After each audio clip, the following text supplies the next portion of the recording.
Cholesterol হচ্ছে একটা ওয়াক্সি বা মোমের মতো অয়েলি সাবস্টেন্স, যেটা আমাদের শরীরের প্রতিটা সেলের মধ্যে থাকে। লিমিটের মধ্যে থাকলে কোলেস্টেরল খারাপ কিছু না, বরং নতুন সেল জেনারেট করা এবং কিছু হরমোন ও ভিটামিন তৈরি করার জন্য কোলেস্টেরল দরকার হয়। For example, vitamin D, testosterone, oestrogen এই জাতীয় হরমোন এবং ফ্যাট ডিজলভিং যে বাইল অ্যাসিড সেটা তৈরি করতেও কোলেস্টেরল লাগে। কোলেস্টেরল একটা প্রিকার্সর হিসেবে কাজ করে, অর্থাৎ সোজা কথায় এগুলো তৈরি করার জন্য প্রাইমারি কাঁচামাল হচ্ছে কোলেস্টেরল। আমাদের শরীরে কোলেস্টেরল দুইটা সোর্স থেকে আসে। এক, লিভার কোলেস্টেরল তৈরি করে। দুই, খাবার থেকে আসে। আমাদের শরীরে যত কোলেস্টেরল থাকে তার 80% কোলেস্টেরল লিভার তৈরি করে, আর বাকি 20% খাবার থেকে আসে। বিশেষ করে অ্যানিম্যাল সোর্সে যে খাবারগুলো, যেমন মাছ, মাংস, ডেইরি প্রোডাক্ট, এসব থেকে কোলেস্টেরল আসে। অন্যদিকে এইসব খাবারে থাকতে পারে অতি উচ্চমাত্রার স্যাচুরেটেড ফ্যাট এবং ট্রান্স ফ্যাট, যেটা এলডিএল কোলেস্টেরলকে বাড়ায়। এছাড়া কিছু ট্রপিক্যাল অয়েল আছে, যেমন পাম অয়েল, কোকোনাট অয়েল, এর মধ্যেও থাকে উচ্চমাত্রার স্যাচুরেটেড ফ্যাট, যা এলডিএল কোলেস্টেরল বাড়াতে পারে। বিশেষ করে বেকিং করা যে খাবারগুলো, যেমন কেক, বিস্কুট, কুকিজ, পিৎজা, এই জাতীয় খাবারে স্যাচুরেটেড ফ্যাট বেশি পাওয়া যায়। আর্টারিতে প্ল্যাক বা ব্লক তৈরি হওয়া এবং কার্ডিওভাস্কুলার ডিজিজের রিস্ক কমানোর জন্য ডাক্তার অনেক সময় এলডিএল কোলেস্টেরলকে একটা নির্দিষ্ট মাত্রার মধ্যে রাখার পরামর্শ দিয়ে থাকেন। যাদের অলরেডি প্ল্যাক জমেছে বা হার্ট ডিজিজ হয়েছে, তাদের জন্য সচরাচর এলডিএল কোলেস্টেরল 70 মিলিগ্রাম পার ডেসিলিটারের নিচে, আর যাদের এখনও ব্লক হয়নি বা রিস্ক ফ্যাক্টরগুলো কম, তাদের ক্ষেত্রে এলডিএল কোলেস্টেরল লেভেল কিছুটা বেশি থাকতে পারে। তবে ডাক্তার বেশিরভাগ সময় রেকমেন্ড করেন এলডিএল কোলেস্টেরল লেভেল যেন 100 মিলিগ্রাম পার ডেসিলিটারের নিচে বা এর আশেপাশে থাকে। 40 থেকে 75 বা আরও বেশি বয়সী যাদের ডায়াবেটিস আছে এবং এলডিএল কোলেস্টেরল 70 মিলিগ্রাম পার ডেসিলিটারের বেশি, তাদের জন্য মেডিকেশনের দরকার হতে পারে। এটার জন্য অবশ্যই ডাক্তারের পরামর্শ নিতে হবে। অবশ্য লাইফস্টাইল মডিফিকেশনের মাধ্যমে ব্যাড কোলেস্টেরল এবং হাই ট্রাইগ্লিসারাইড লেভেল নিয়ন্ত্রণ করা বা প্রতিরোধ করা সম্ভব, যদি সেটা প্রাথমিক স্তরে ধরা পড়ে। তবে মনে রাখতে হবে যে কোলেস্টেরল প্রবলেম ওভারনাইট তৈরি হয় না এবং এটার সমাধানও ওভারনাইট সম্ভব না। একটু লম্বা সময় ধরে এর পিছনে লেগে থাকতে হয়, একটু ধৈর্য ধরে কাজ করতে হয় এবং সিনসিয়ারলি কিছু নিয়ম পালন করতে হয়।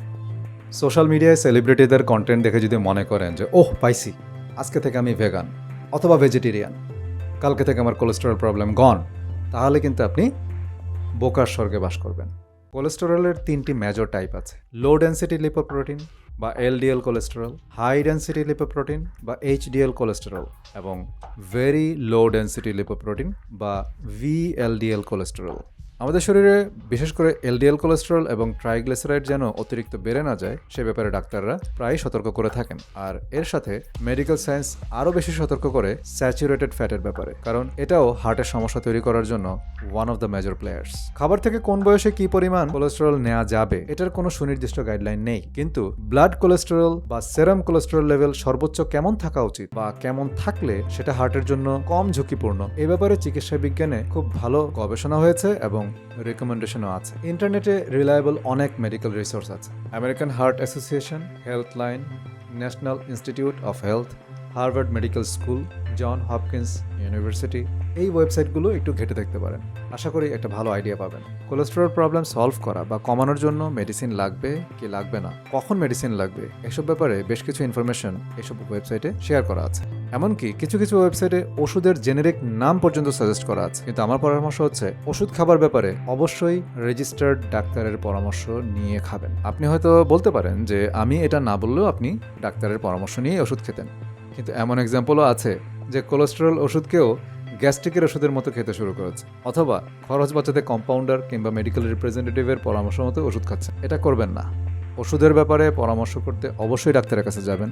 প্রয়োজনে 3 জন এক্সপার্টের কাছে যান, শুনবেন কে কি বলে, তারপর সিদ্ধান্ত নেবেন আপনি ওষুধ খাবেন নাকি লাইফস্টাইল চেঞ্জ করবেন। কিন্তু প্রবলেমটাকে ইগনোর করবেন না, আজকে না কালকে করব এইসব বলে ফেলে রাখবেন না। যাই হোক, ব্যবস্থা আপনি যেটা নেবার সেটা নিন, কিন্তু কোলেস্টেরল লেভেল সম্পর্কে একটা বেসিক আইডিয়া আমাদের থাকা দরকার। ডাক্তারদের রিকমেন্ডেশন হচ্ছে অ্যাডাল্ট একজন মানুষের ক্ষেত্রে total cholesterol level 200 milligram per ডেসিলিটারের কম, এবং বাচ্চাদের ক্ষেত্রে এটা 170 মিলিগ্রাম পার ডেসিলিটারের কম থাকা উচিত। বিশেষ করে এইচডিএল এবং এলডিএলটা খেয়াল করুন। এইচডিএল এর ক্ষেত্রে আইডিয়াল হচ্ছে 60 বা তার চেয়ে বেশি থাকা, তবে পুরুষদের ক্ষেত্রে 40+ এবং মহিলাদের ক্ষেত্রে 50+ থাকাটা অ্যাকসেপ্টেবল। অর্থাৎ পুরুষদের ক্ষেত্রে 40 এবং মহিলাদের ক্ষেত্রে 50 নিচে হলেই ডেঞ্জার লেভেল শুরু হয়ে যায়। আর এলডিএল 100 নিচে থাকাটা আইডিয়াল। আর বিলো 70 থাকতে হবে যদি করোনারি আর্টারি ডিজিজ থাকে। বাচ্চাদের ক্ষেত্রে এইচডিএল কোলেস্টেরল 45 এর চেয়ে বেশি থাকাটা বেটার, আর লেস দেন 40 হলেই সেটা ডেঞ্জার লেভেলে চলে যাচ্ছে। আর এলডিএল 110 এর নিচে থাকাটা বাঞ্ছনীয়। Centre for disease control and prevention CDC recommend করে যে বাচ্চাদের যেন 9 থেকে 11 বছর বয়সে একবার এবং 17 থেকে 21 বছর বয়সে আরেকবার কোলেস্টেরল লেভেল চেক করানো হয়। এটা কোলেস্টেরল প্রবলেম আর্লি ডিটেকশন এবং প্রিভেনশনের ব্যবস্থা নিতে হেল্প করে। ঘুমের সমস্যার কারণে আমাদের হরমোন এবং কোলেস্টেরল লেভেলে অনেক চেঞ্জ আসতে পারে, যেটা হয়তো বাইরে থেকে খুব সহজে বোঝা যায় না।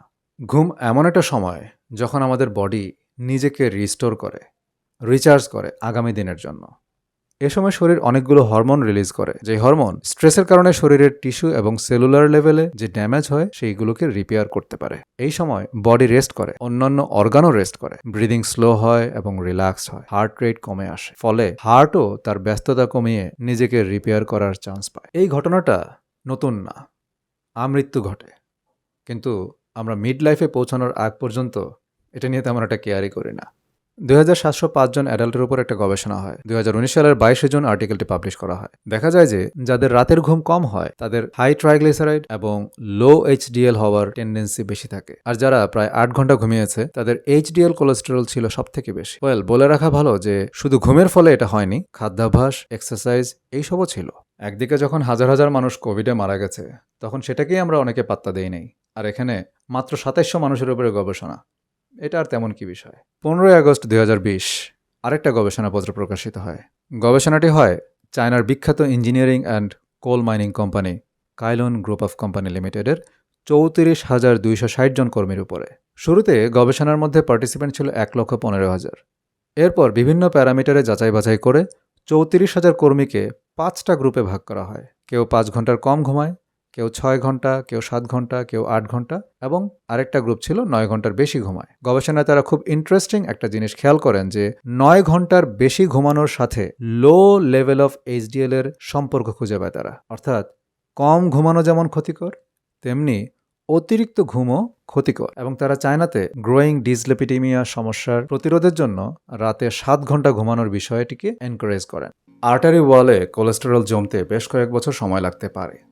এই কথাটা যেমন সত্য, এর সাথে সাথে এটাও সত্য যে কোলেস্টেরল কেবল বুড়ো বয়সের সমস্যা না, সমস্যার শুরু শৈশবকাল থেকেই হতে পারে। হাই কোলেস্টেরলের সাথে হার্ট ডিজিজের সম্পর্কের কথা আমরা কম বেশি সবাই জানি। এক স্টাডিতে দেখা গেছে এক গ্রুপ মানুষ যাদের কোলেস্টেরল লেভেল প্রায় 10 বছর বা তার চেয়েও কম সময় ধরে খুব হাই ছিল, আরেক গ্রুপ যাদের কোলেস্টেরল লেভেল প্রায় 11 বছর বা বেশি সময় ধরে হাই ছিল। মাত্র 1 বছর বেশি সময় ধরে কোলেস্টেরল যাদের হাই ছিল তাদের হার্ট ডিজিজের রিস্ক ছিল দ্বিগুণের বেশি। এই কারণে আমেরিকান হার্ট অ্যাসোসিয়েশন রিকমেন্ড করে 20 বছর বয়সের পর থেকেই প্রতি 4 থেকে 6 বছর পর পর কোলেস্টেরল লেভেল যেন চেক করা হয়। তবে এর মধ্যে কোনো রকম সিমটম বা হেলথ কন্ডিশনের কারণে ডাক্তার হয়তো আরও বেশি চেক করতে পারেন। 2016 22 March webmed.com high cholesterol what's the risk এই শিরোনামে একটা আর্টিকেল পাবলিশ করে, চাইলে পড়ে দেখতে পারেন, অনলাইনে আছে। সেখানে আমেরিকান কার্ডিওলজিস্ট ডক্টর নিকা গোল্ডবার্গ তার রেফারেন্স দিয়ে তারা লিখেন, শিশুদের ব্লাড ভেসেলে এমন কিছু পরিবর্তন আসতে পারে যেটা পরবর্তীতে আর্টারিতে প্ল্যাক বা ব্লক তৈরি করতে পারে। আপনি ভাবতে পারেন এটাই তো স্বাভাবিক, বয়স বাড়ার সঙ্গে সঙ্গে চেঞ্জ তো হতেই পারে।